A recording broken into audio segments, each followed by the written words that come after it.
now.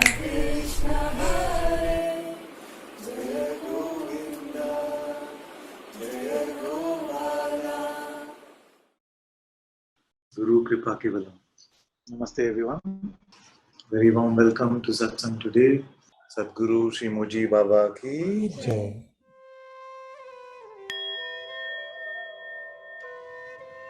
Firstly, I feel that if we can understand that the surrender is only a realization.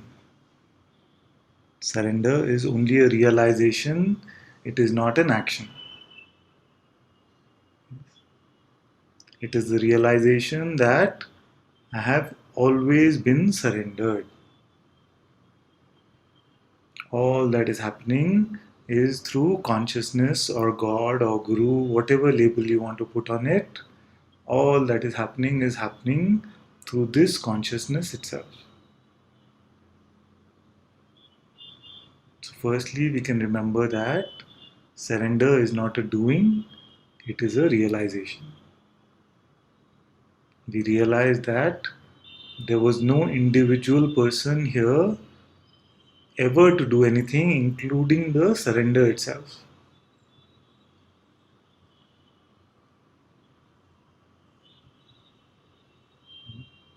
Because as long as we are surrendering from a personal perspective, it is still with the concept that there is a need here that is going to be fulfilled. There is a personal need fulfillment which accompanies a lot of surrender. And that is what we refer to as half surrender. That you are the doer, but I am still the experiencer. So it is not complete. The complete realization is that the doer and the experiencer are one. And ultimately, I am the pure witness of all of this. I am the pure witness of the doing and the experiencing.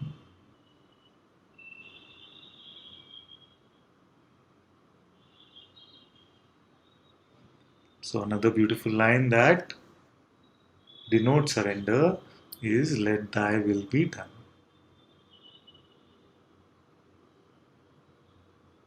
With this simple statement alone, let thy will be done, freedom cannot be far. Because then we stop resisting all the appearances which are appearing. And ego is another name for resistance. So another name for surrender could be complete acceptance.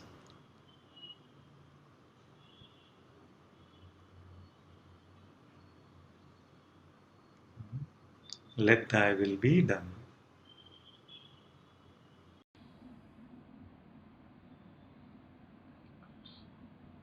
So I feel like saying today that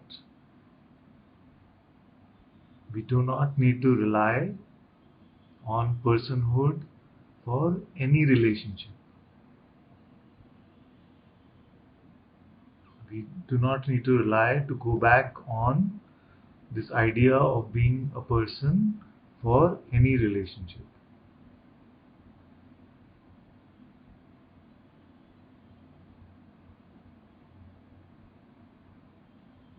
What you might see happening is that automatically the relationships are being played out in this great unfolding.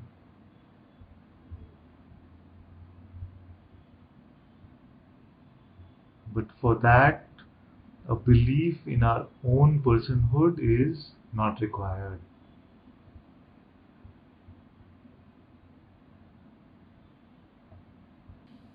They could be the most special relationships or the most mundane ones.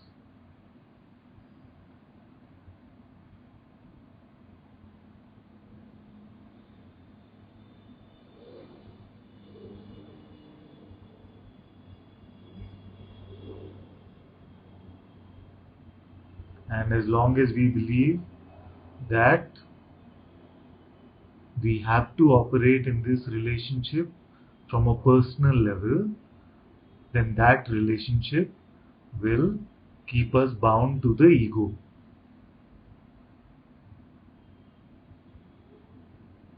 just know that consciousness has no trouble dealing with that relationship.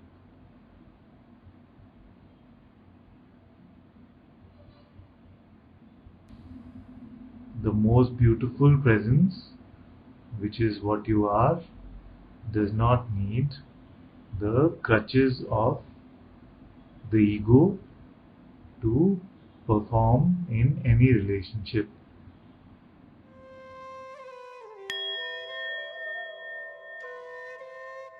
So let me share some core aspects of what we speak about here. The first question, the most common question that comes is, I want to be free from my suffering.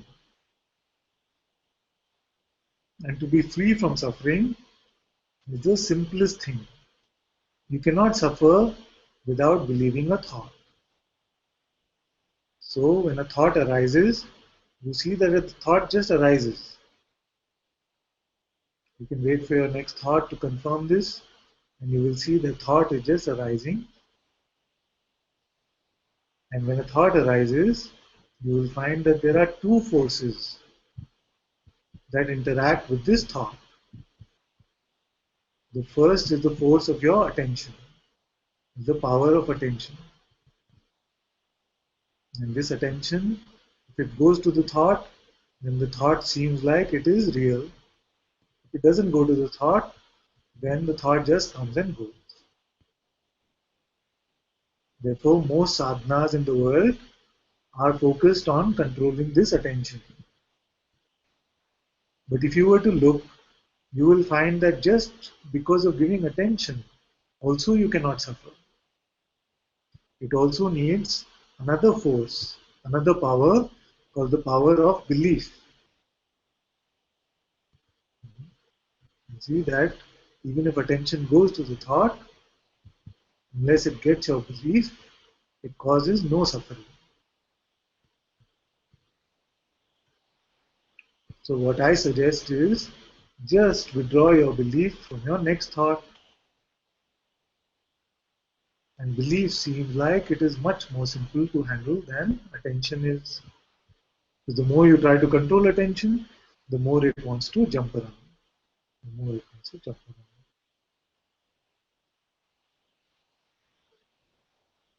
So if I say don't bring your attention to a monkey, then very quickly a monkey will appear. So attention is not that easy to control. But if I say don't believe that you are a monkey, that is much easier. So let attention also go to thoughts if you want. Let attention go completely free. Just don't give belief to your next thought. And in this, not giving belief to your next thought, you cannot show me suffering.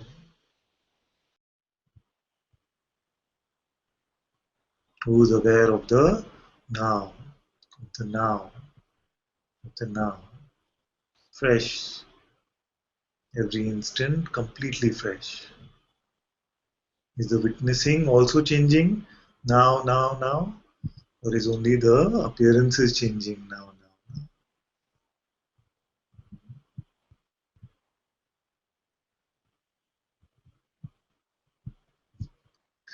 Is awareness 1 year older? Does it have some more gray hair?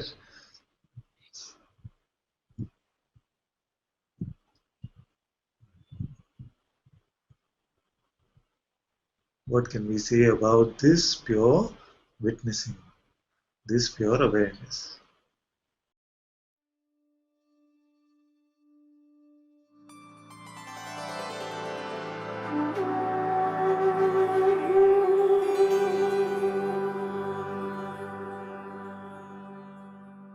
I was telling Azhar the other day that quite a few have been asking me recently, why are you always pushing us to awareness?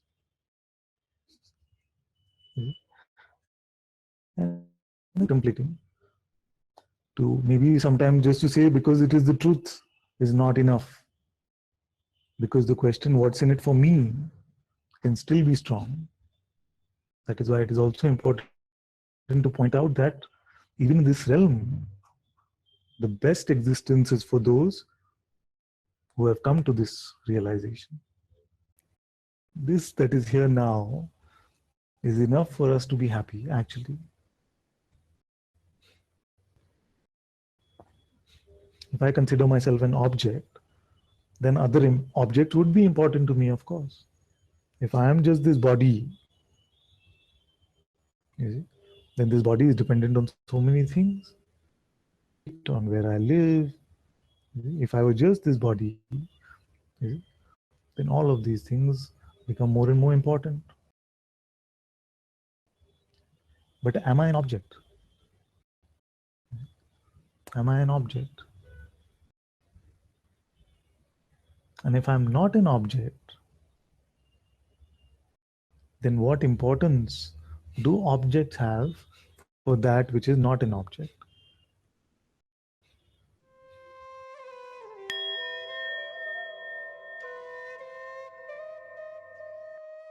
Right now you are.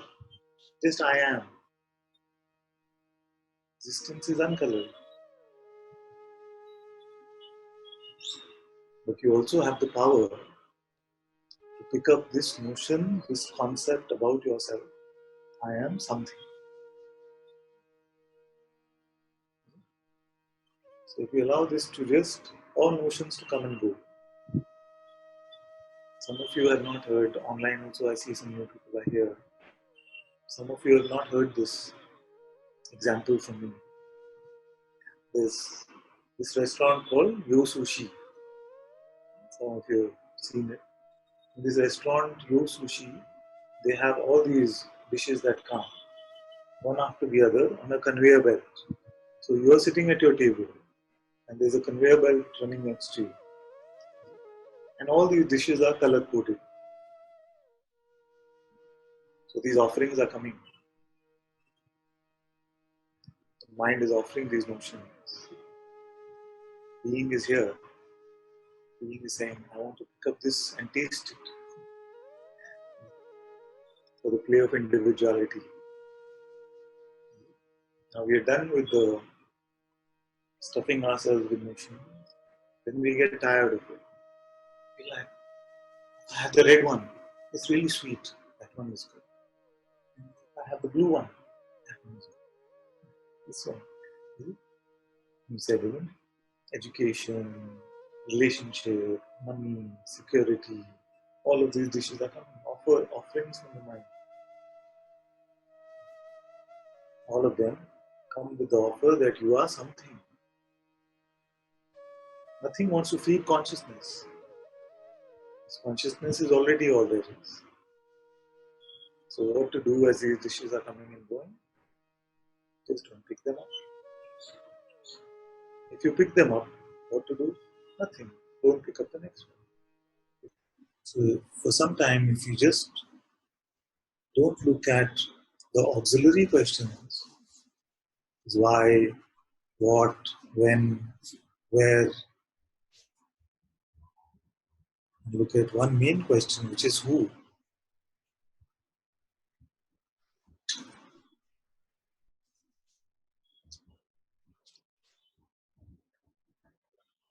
That which is central to us becomes clear. And if we are unable to ask who, then surrender all ideas, all the W's, surrender to God or the Master, whatever you feel like is closest to the truth in your existence.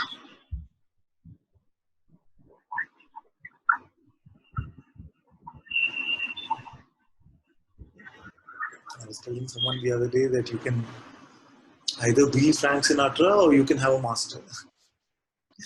What I mean by Frank Sinatra is you can either have my way or you can have a master. There is no point really in saying that someone is your master, but then you trust your mind more than anything else. The mind has one function, which is to say that you are separate. Mind likes to divide up things into compartments.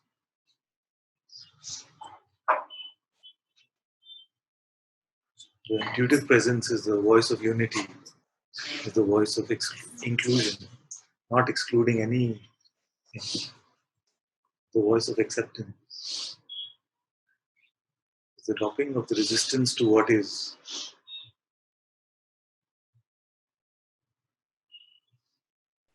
Many of us will say, yes, Master, or yes, God, please, I surrender to you, take care of everything. But what we are actually saying is, take care of everything, but the way I want it taken care of. So it feels like we have now a cheat code to life. Just go and say, yes, I heard that surrender is the best thing to do. So I'm just going to surrender, but make sure it goes well, okay? You see, so that is not really surrender. As we sit at the Master's feet, truly it means whatever might come, whatever is thy will, let it be done.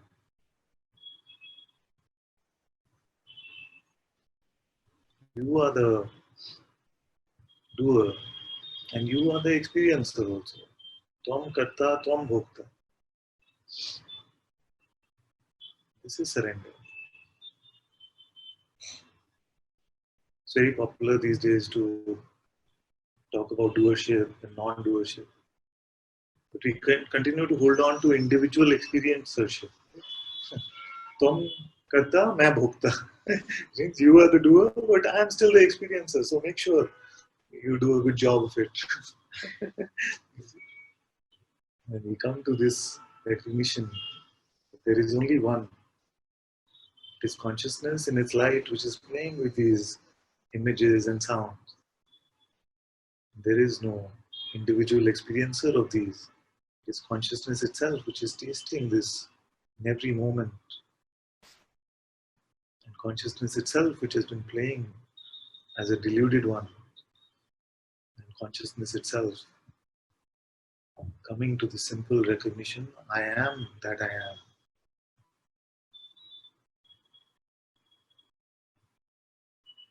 These are the words of your own God presence.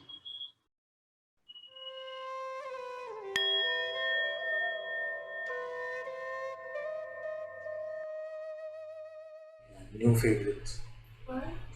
Tiger got to hunt, bird got to fly, man got to ask himself, why? What is it? Tiger got to sleep, bird got to land, man got to tell himself that he understands.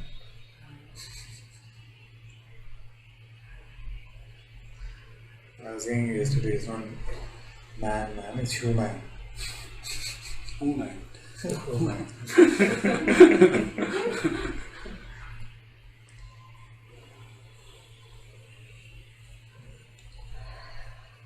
You need to ascribe both either meaning or meaninglessness. It's very prevalent in a way to the human condition. You have to put everything in the box of either it has this meaning or in the box of, oh, this is meaningless. If these boxes, which we supposedly have used to answer the question why, which have built a box around us in a way. To know one thing is to know too much. Yeah? So, to know one thing is to know too much.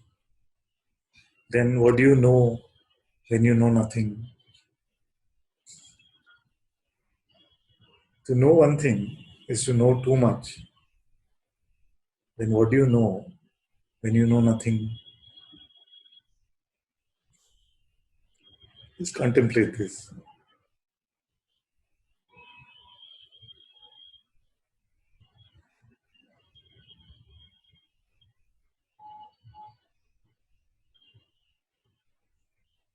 So basically, to know something is to have a concept. So maybe not having a concept of it. Yes. So what do you know when you don't have a concept of anything?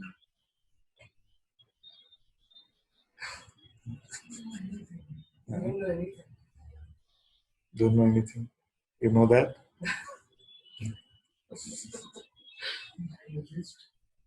You know that? You know I exist. You know what existence is. Then you know something, no? How do you know nothing then? It's like a wordless knowing, the big knowing, but it's wordless. Wordless.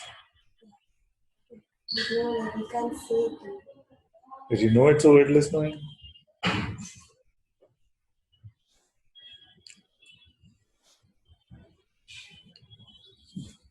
You can't even say you don't know anything. It also sounds like a concept. Yeah. So then what is left? There's nothing to know. You know that? Yeah. You know that. Then you don't know nothing. Yeah, I know nothing. But you know nothing. Yeah. Then you know something. I am, that is a position you said. Yes, yes.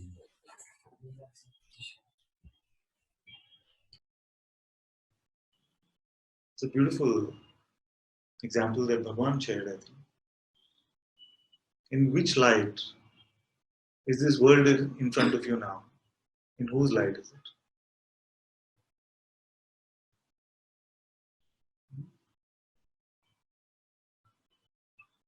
What is shining right now? What is that light without which nothing is? Is it this physical light without which nothing is? Where is that light coming from? In the light of which even the sun is seen. The sun is perceived in whose light?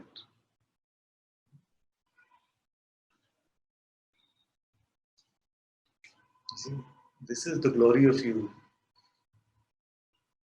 That your being, your Atma, is the light of this universe. So the greater force is running this life. We have no way how to do it. We have no idea when we consider ourselves to be an individual.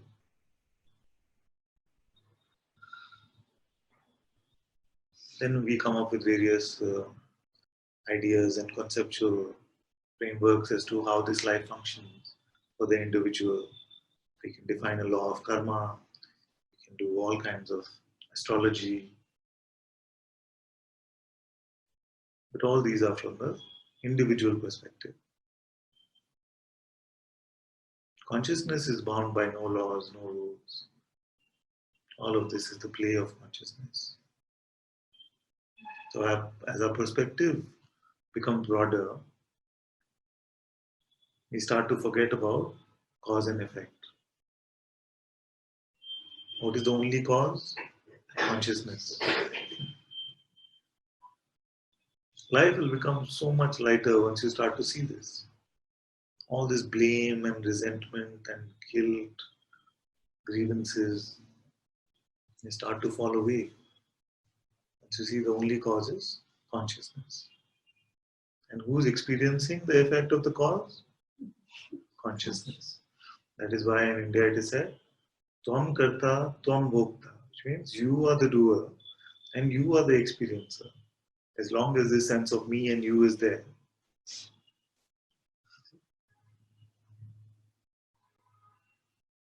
Then you see that there are no two.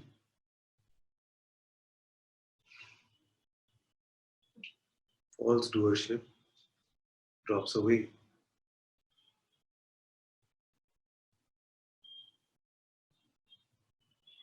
All of this so simply seen. If for a few moments we can rely on what the sages said about what is real and what is unreal. That which comes and goes never really existed. The real always is.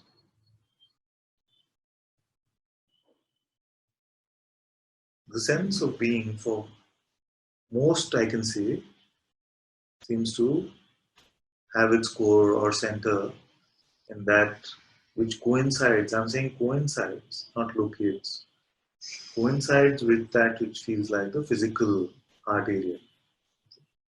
All of us have many layers of existence. And because this one layer of existence, the body, seems like the most obvious, most tangible one, we correlate all the other layers of our existence into this.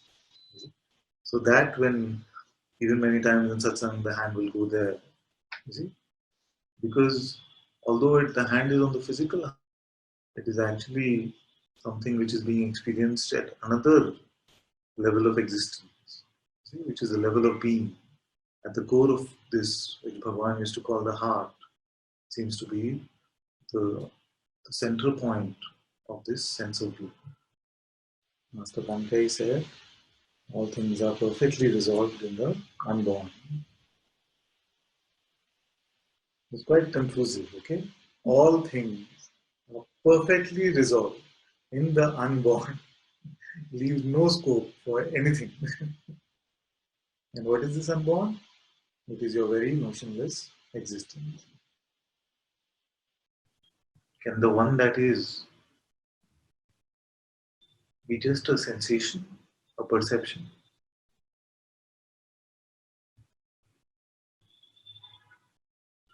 Are you just a sensation or a perception?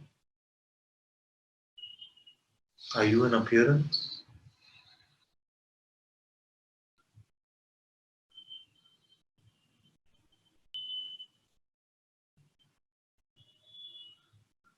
You already know that you cannot be these things. And yet, the mind can create this expectation that a certain appearance has to happen, and then I will be free.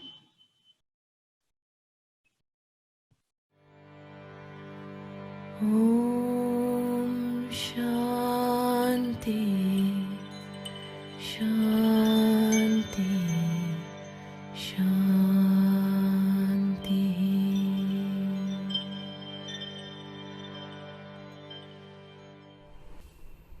What is here now? This is the shortest journey ever, quicker than immediate. You see, quicker than time. You are it. For this reality to be apparent, you don't even need a question. That's why he was joking about that thing. He was saying, before the click, what is there? Or the mind may want it to be something else other than what we discover. Reality is just what it is. You see? Now our resistance to that reality is what is called the mind. You see? Our belief in what we call the mind is what is called the ego, which is just the same as the resistance. You see? What you are discovering is reality. Reality is what is. Within you arises this space. And even this space is unrepresentable, except in some terms. From you arises this perception, attention. But even attention is unrepresentable.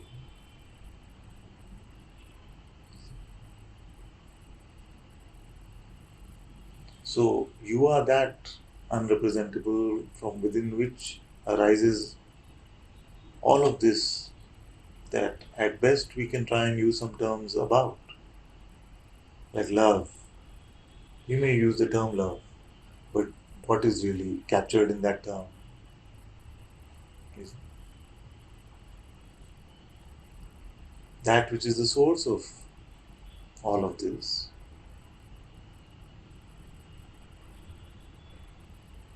is yourself.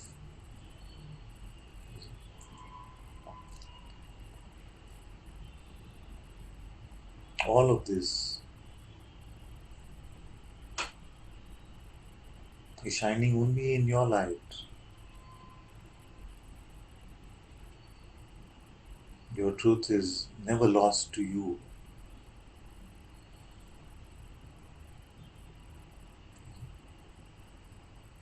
It only seems to get lost when you try to make it some story. When you try to fit this truth, you see, into some story of past and future. And that's what I mean when I say that don't try to make this about what about me. Because the me is that tiny river, no? Tiny stream. And you're trying to fit the whole ocean into that.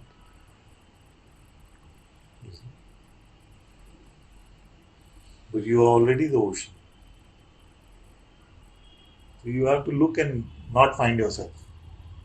Like look somewhere where you are not.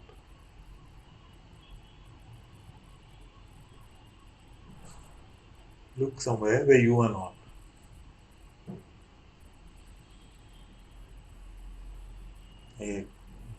Go there where you can vanish or just not exist. Not even existent.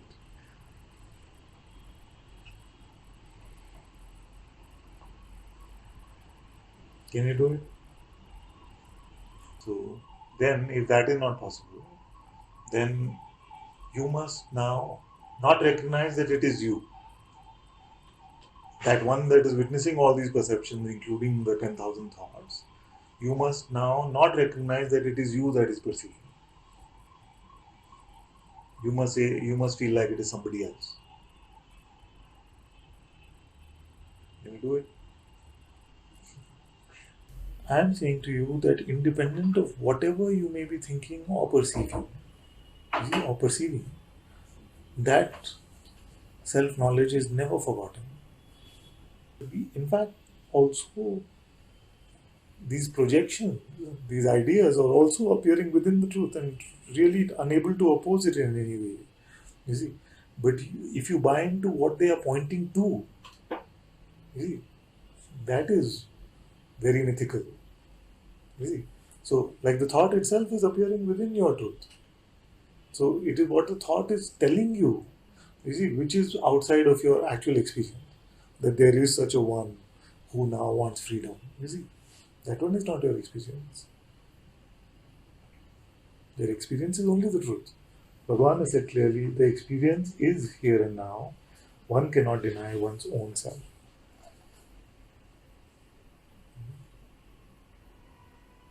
So what you are experiencing is the truth.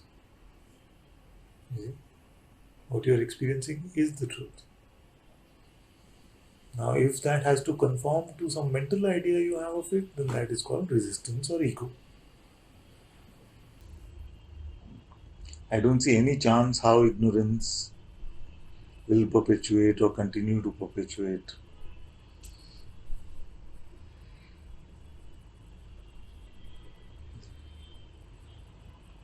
But the minute you close yourself, the minute you buy some idea about yourself, it seems true, then all this inquiry is pointless. All this inquiry is pointless. The question will not even be heard correctly. When I say who is aware of awareness, if you're caught up in your identity, it is just going to sound like an intellectual exercise. And all intellectual exercise is suffering. So the truth is not something that you will resolve in your head. In fact, you will trouble yourself more. To understand that it won't fit into your head is enough. Get that in your head. So all that is happening in Satsang is that you're learning how to let the movie be a movie. So now Tom Cruise in the movie should realize that it is not, he is not in the movie. But that's not what we're talking about. Is it? Because we got so used to associating the instruction also with the character that we as the identification with the character in the movie now tries to play that out, that I am not a character in this movie. You see? So we're not talking about the Tom Cruise or Jennifer Aniston. We're talking about that which is watching the movie.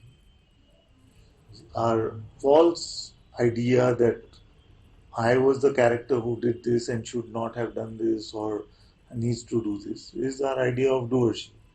Our idea of what should happen to the character, what experiences should happen to it and what should not happen to it is the desire and aversion. And to take ourselves to be just the character in the movie, you see, not the entire movie and not the witnessing of it, is duality. So these 3Ds make up this 3D movie. Keep it aside. What is here? Before you can hear this, before, now, before you heard the sound, now, you see, what is here? More immediate than immediate is your naturalness, your original face. What is most apparent? Here, here, before the sound, before the sound.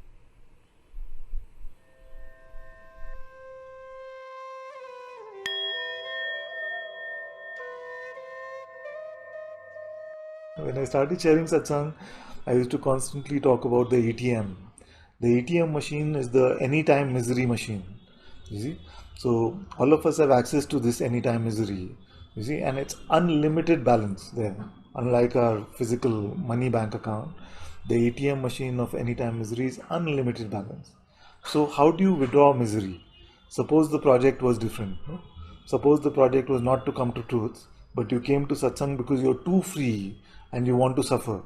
You wanted some misery because you're feeling too bored of all the freedom. See, what would you have to do? So what you have to do is to go to this anytime misery machine, which is the mind. And how do you extract misery from it? First, you put in the ATM card. You see, what is the ATM card? It is attention to mind. ATM card. So you give your attention to the mind. You see, but in most countries, just putting the ATM card in will not give you the money. No? What else do you have to do? You have to punch in your PIN, personal identification number. I mean, there cannot be a better metaphor. The PIN is a personal identification, which is nothing but belief. You see, the minute you say, yes, what I'm giving attention in my mind to actually applies to me as my personal identity, that is, believe it to be real, believe it to be true, an unlimited amount of misery is available to us. But both steps have to be done. You have to give the attention to the mind and you have to identify. You have to punch in your personal identification. And this you is who, because this question will always come, is you as consciousness itself. All satsang is consciousness, speaking with consciousness. So mostly, most spiritual practices in the world and most spiritual paths in the world are about how to withdraw attention. You see? How to withdraw attention. So chant a mantra, do some other practice, keep mindfulness, whatever you may say. If you really explore this, you will find that most spiritual paths and practices are about how to not bring attention to thoughts. You see? But you will notice that if I say to you, don't think of orange, whatever you do, don't think of an orange. You see, it's going to come, no? Except if some of you are Maha Yogis or something, it's going to come. You see, so attention is a difficult monkey to manage. But if I say, don't imagine yourself to be the orange, it's much easier. So to divest, at least here I found, to divest identification, like Guruji says, don't identify, that seems a much simpler way. You see? It just needs some devotion, it needs some acceptance. You see? So that is a much simpler way. So even if you put in the ATM card, attention is going to the mind, don't plug in your identification, don't put in your belief. You see? And without belief, it cannot get you. You cannot suffer.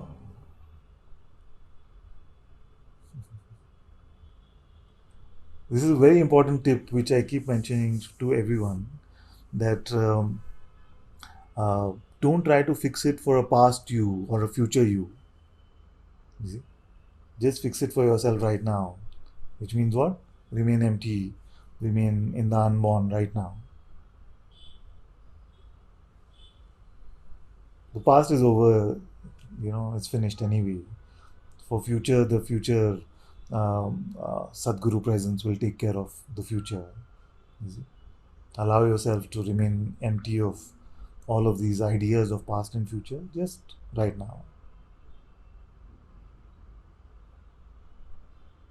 You see?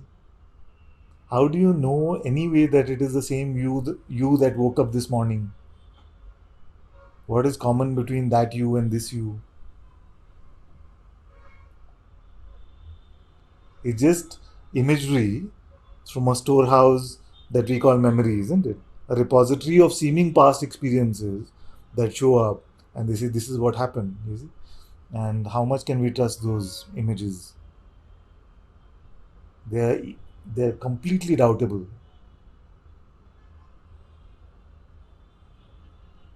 You see? And their purpose is that the mind will interpret them and make a linear story about yourself, about you, that is so much beyond linear time. It will insert you as if you are a character in this time based thing, and convince you about your objective nature. You see, the you for whom this happened, you see, where is that one now?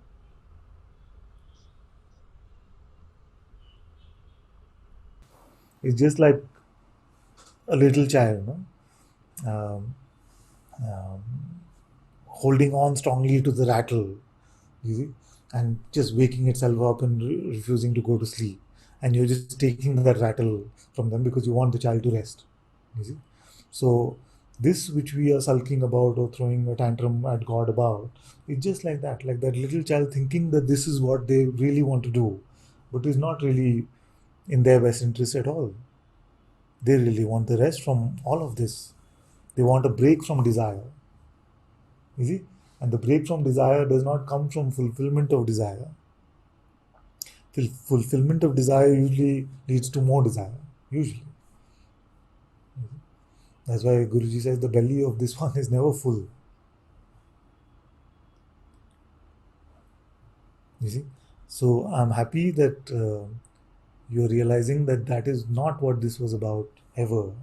It was not about coming to a God assisted life, but more a God dictated life. You see?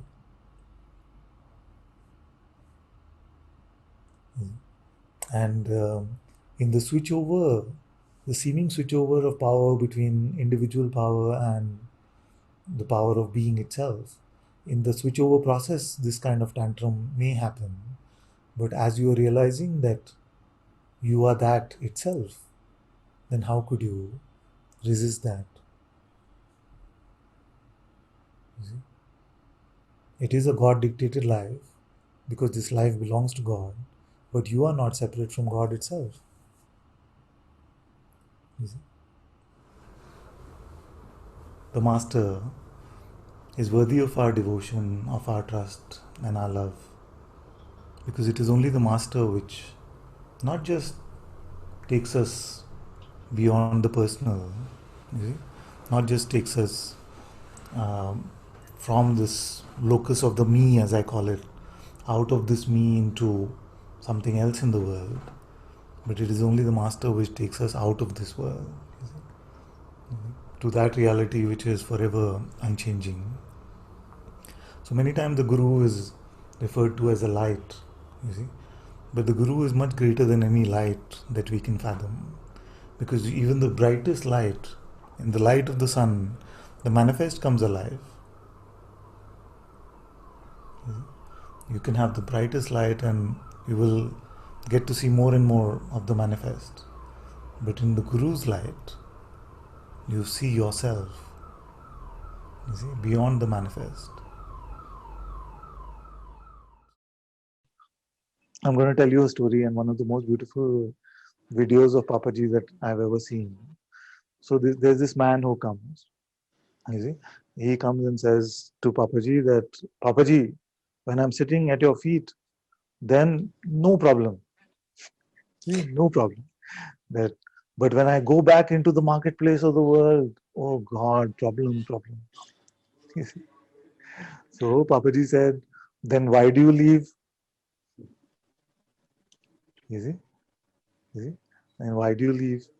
And initially, it may seem like we don't really understand because you feel like satsang gets over, you have to leave.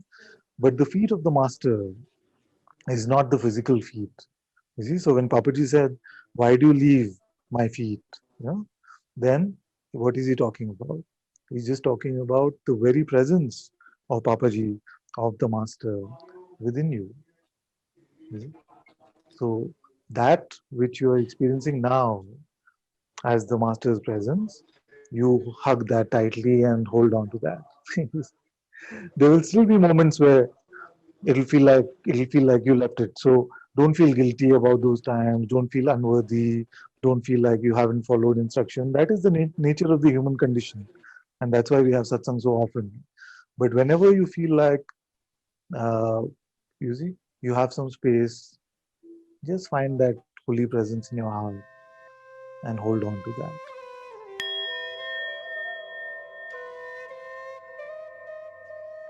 Namaste, Anantaji. Namaste, my dear. It's so good to see you. Thank you. Same. I still take myself to be a separate body mind. So, do you have any suggestion? Yes. Stop. It's just happening.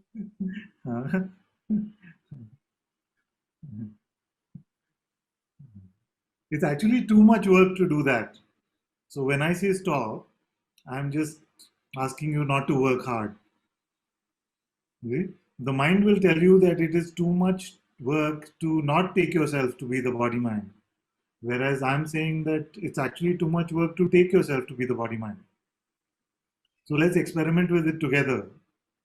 Right now, just don't put any effort for anything at all. Remain completely effortless. Anything that invites you to work, say later, we'll see later. Let it come and go. And tell me what you're taking yourself to be.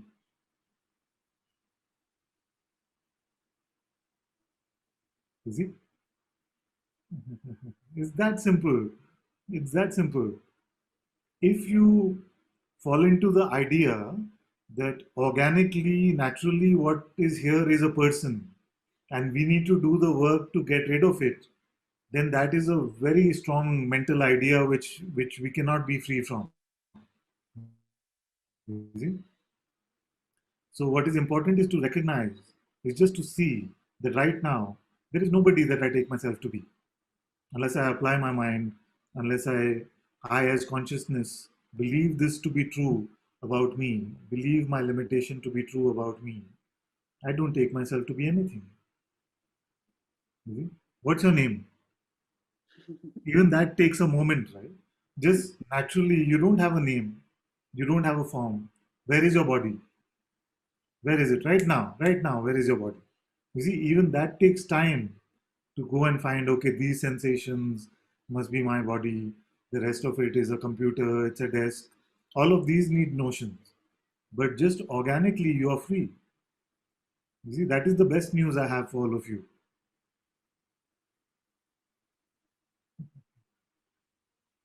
No matter how much conditioning you have, no matter whether this is your first satsang or your thousandth satsang, this is true for all of you.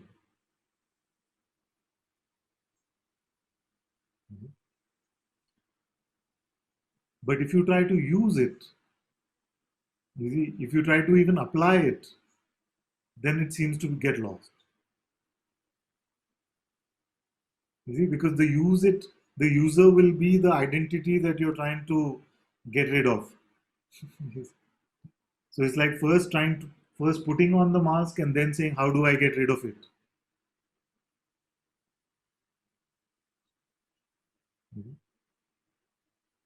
Just right now, who are you? What's your name? Where are you from? Who are your parents? Where were you born? None of this is true about you.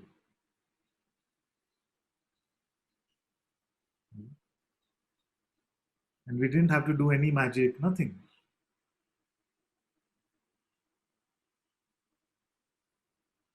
If you go for validation to the mind, obviously it is going to only cause some trouble.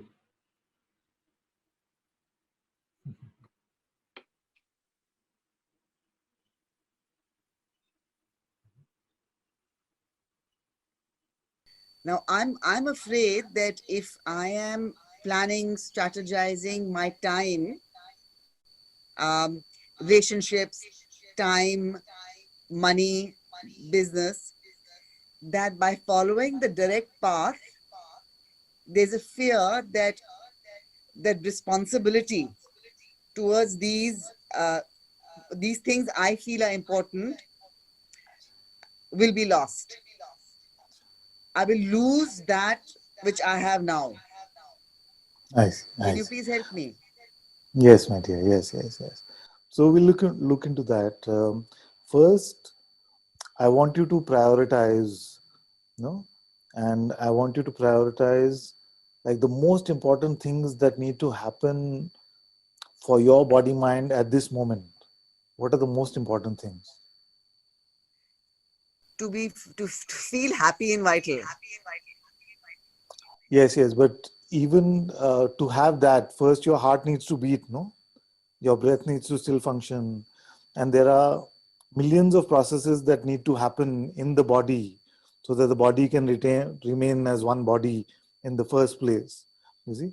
So these would be number one priority before we can decide that this body should get this also, and it should be like this, it should be comfortable.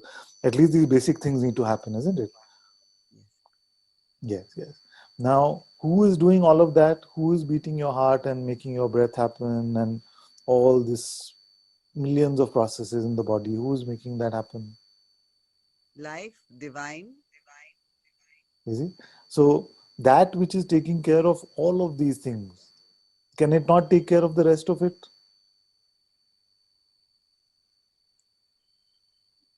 Yes, it So is can, but divine made a boundary saying my power extends only to this, you see, but the rest of it is your problem, and that your, by the way, doesn't even exist.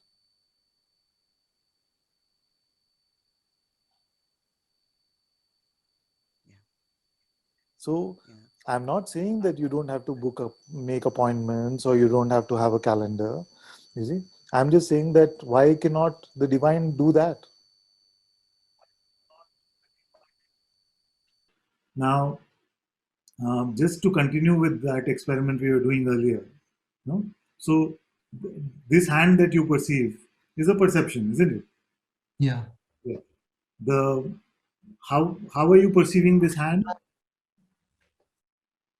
To my side, Through my sight. Very good. Through sight. Now, how are you aware of sight? side somehow reports to me. Yes, Uh, and that some yes, very good. So that you to which it reports, can that be an object of perception? Can that be an object of sight?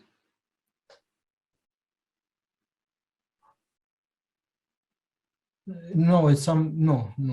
It's It's okay. We can go very slowly. This is very important. So, so sometimes what may happen is that when we look, it may feel like, oh, there is a dark, empty space, which is aware of perception, like sight. You see, but it is not that. Even the dark, empty space is perceived. You see, and you are aware even of that. You see? yeah. You see, and you're able to confirm that I am aware even of that without perceiving that. Isn't it? Without perceiving that awareness, you're able to confirm it. Ah, You see? So that is what I mean by independent of perception. Because the realm of perception doesn't go away. It is still there because it is the waking state. But independent of what perception may be, what the mode of perception may be, that awareness which is aware of sight, sound, taste, touch, smell, all of these types of perception, that awareness remains unchanged because it has no quality, it has no attribute. And yet we can confirm this. It is not just conceptual knowledge.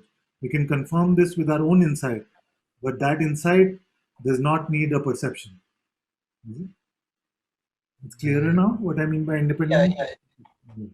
yeah. Thank you. So it doesn't mean that the perceptions must go away. It only means that the perceptions can be there, but independent of those perceptions, there is a deeper knowing or deeper inside? Yeah. Thank you. I'm glad you asked this, because all this can become very confusing.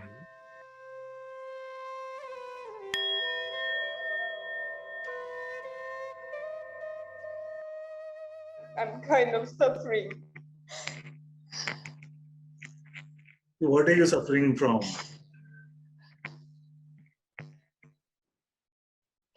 Suffering right now you're suffering. Right now you're suffering. Or you're believing a story of suffering.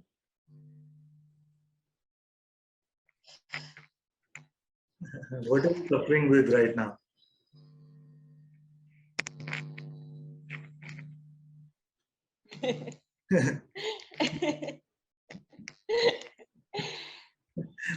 Now, you're suffering. What are you suffering with right now? I want you to suffer right now and show me.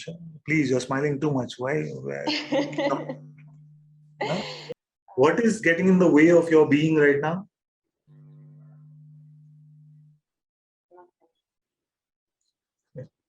So that nothing is what you need to be happy. Like Papaji said, you need nothing to be happy. You need that nothing, which you have. You see, it is the false which takes effort and practice. The truth is just here. That's why I have to win, you see. I have to win because the truth is just here. You see, I can just do this, finish. The mind has to say, but yesterday when this happened, so much work, and I can just do this, done. Who's got the easier job? Because the moment is on my side. Then you say, but Father, what actually when I said, stop. God. You see, God is here. Then the mind comes, egotism comes with the offer, saying, but this is not enough because it's not always like this. Yes, it's not always like this because you buy this stuff.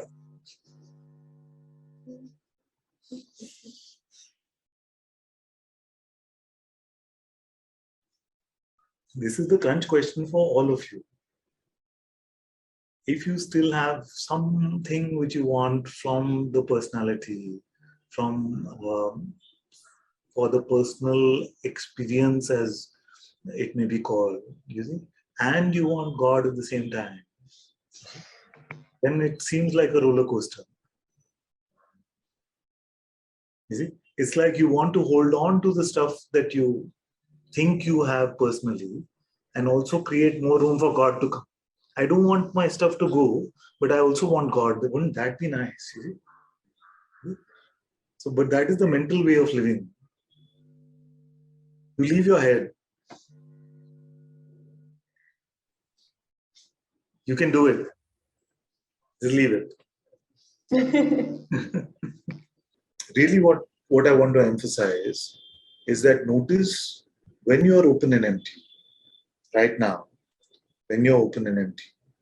And open and empty just means that be open to everything that is coming. See, allow all thoughts, all perceptions to come. And empty means don't cling on to anything that comes. Allow them to go. Everything in the realm of perception comes and goes. It is only when we cling, only when we attach, that we suffer. Or only when we say that this is not good enough, this should be different from what is appearing, then we suffer, which is the same thing. You see, so cling on to an idea of what your perceptual experience must be. And that idea makes you suffer. So now try this. Just remain open and empty, all of you. Just remain open and empty. Allow everything to come and go. Allow everything to come and go. Don't worry at all about what the mind is saying. Don't be concerned at all about that.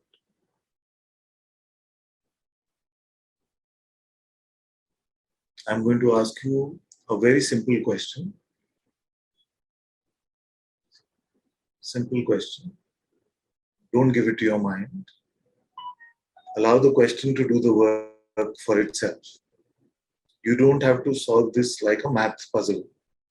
Okay? If no answer is coming, that is completely fine. There is no pressure. As you are open and empty,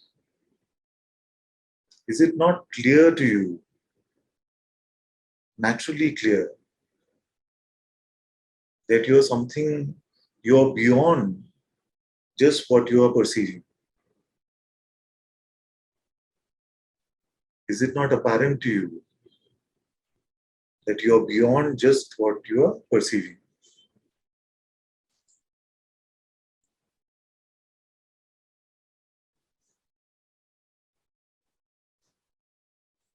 And you will notice that it is completely clear, completely apparent that you're not just the manifest, but you are also the unmanifest.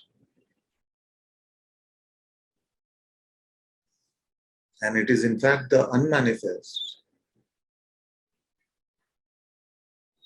It is this unmanifest which is your primary nature. Everything else comes and goes. Every thought, every visual, every smell, all taste, all touch, all sounds, all of them come and go.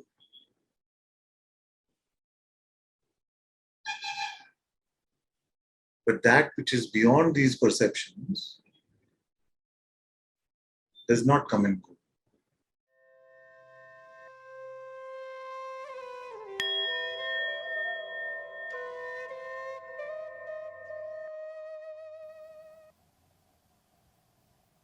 When we say Atma Darshan, all we are saying is that we come to a clear intuitive insight of God's presence within us. But I'm completely clear about one thing in my heart, that this unfolding has the hand of God in it. I'm not at all confused about that.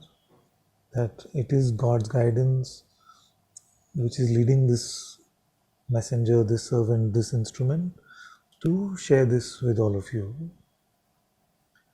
And I feel like it will bring a great depth to your spirituality. It will bring a lot of beauty to your spirituality, and your mind will not be able to attack you as easily. Your oscillations and all those things that we've spoken about for years will, it is my feeling and it is also my blessing that it will be helped greatly in this process.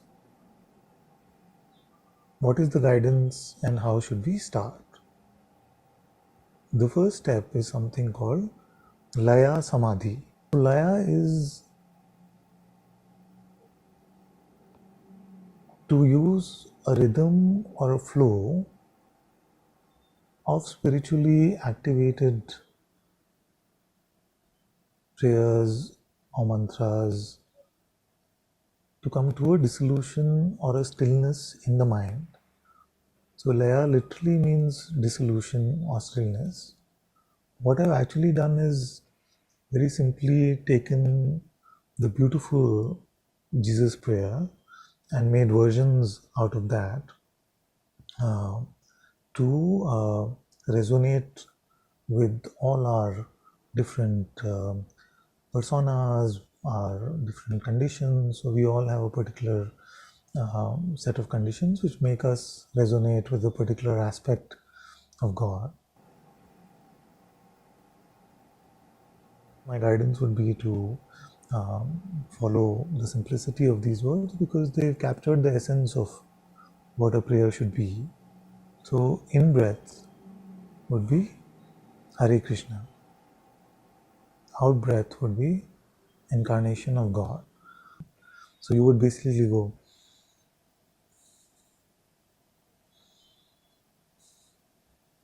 and you don't have to breathe in any particular way. So when you're breathing in, chant Hare Krishna. When you're breathing out, remember incarnation of God. Then as you're breathing in, say, have mercy on me. As you're breathing out, say, a sinner. When you're breathing in, say, bless my heart. When you're breathing out, say, with the light of Atma. And just trust that they work. These prayers just work. So you can try the 3 breaths. And when I say 3 breaths, it's in and out both. So one round of breath is a 1 breath. And then there's a 4th breath. So if it's Krishna, we say Krishna 7 times, which is 4 times Krishna in the in breath. Krishna, Krishna, Krishna, Krishna. 3 times Krishna in the out breath. Krishna, Krishna, Krishna.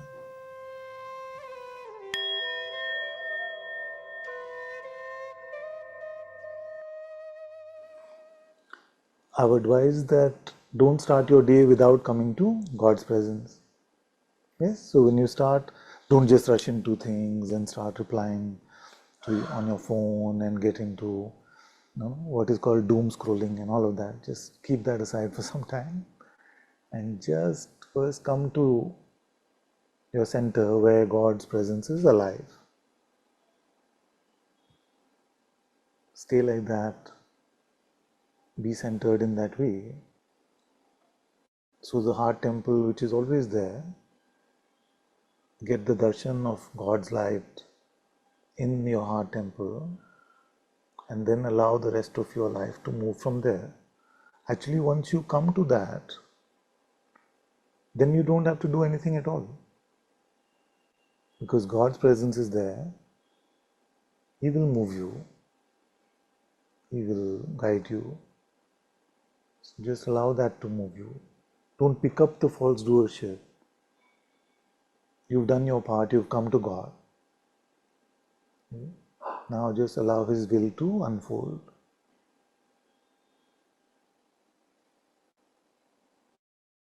So start like that. Just be empty. Come what may. Because if you're going to oppress it with the spiritual seeker wanting to know, wanting to grasp, wanting to attain heart knowledge, then that'll just delay the maturing. Can you have a life in your heart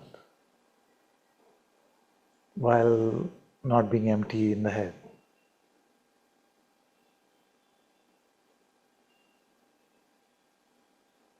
Because the way satsang flowed today was in this way.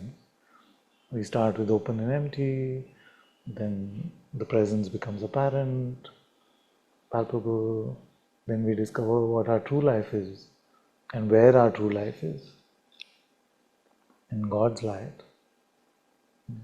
And from there everything is different. Not necessarily different in the outer world, but it's like we shifted planets. The difference actually is bigger than that. But to go from the oppression of the mind to God's light. So what is there so much to think about this life? Same old stuff. I want, I want, I want. I don't want, I don't want, I don't want.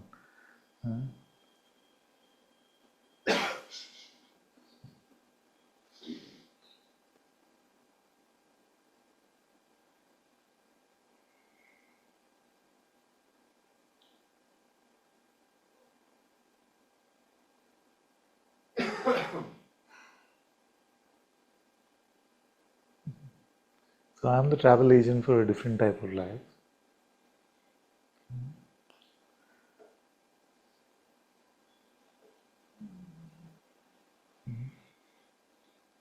But then you have to come with me fully. You can't keep one toenail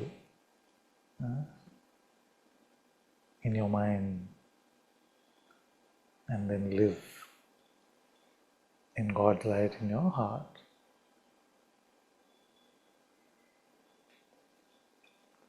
So what is prayer? Yeah.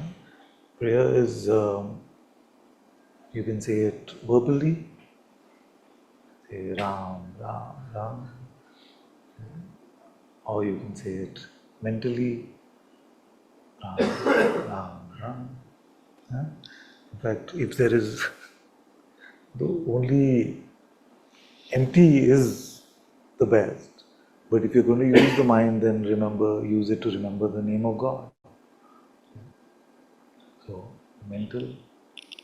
Then our prayer drops into our heart,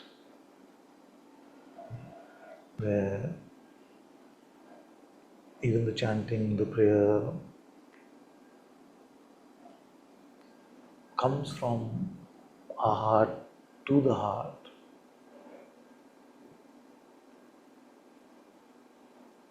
So then our prayer has become a communion with God.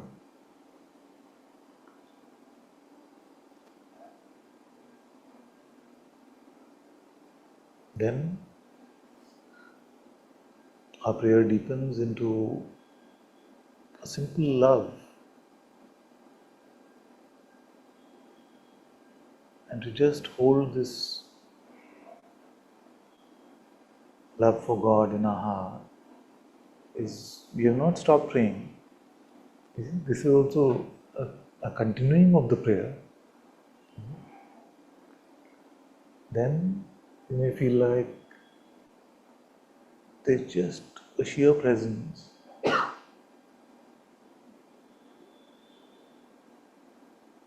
You're not able to say how you're being with that presence. It's just, the presence is just so apparent and palpable.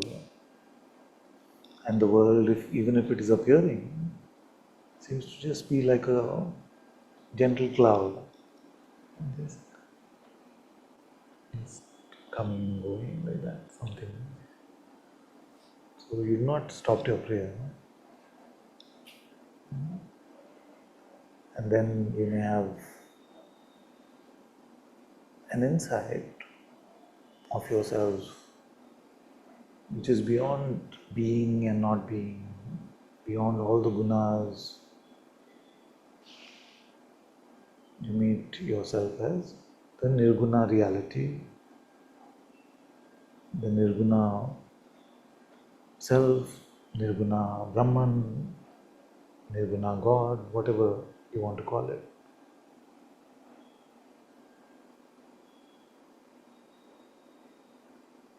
And from there, what to even say? So, even this is prayer for you to remain in the unborn, to remain open and empty, is also prayer.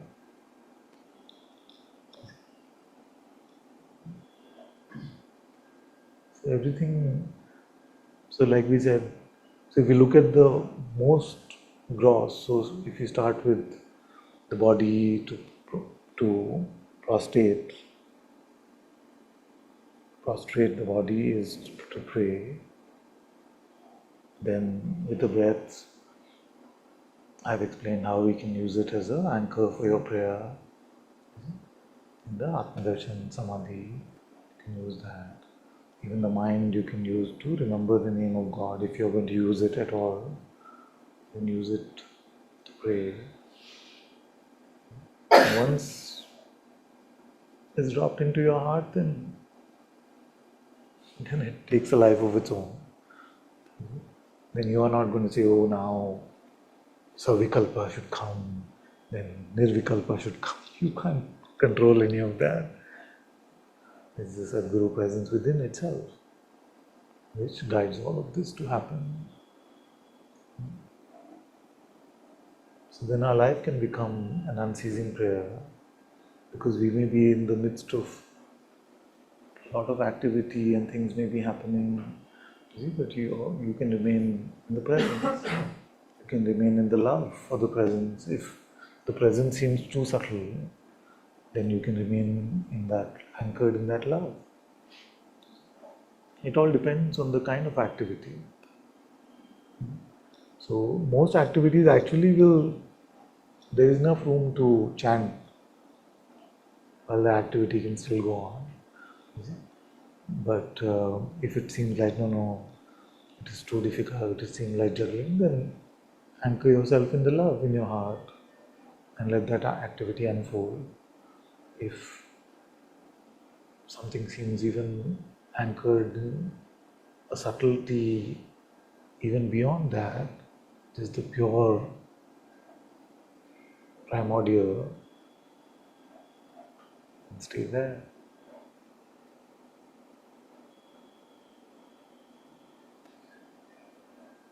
And if you've gone beyond all of that and your true nature as awareness is apparent to you, then you're completely open and empty. Then pure perception can continue, but you've not left the prayer.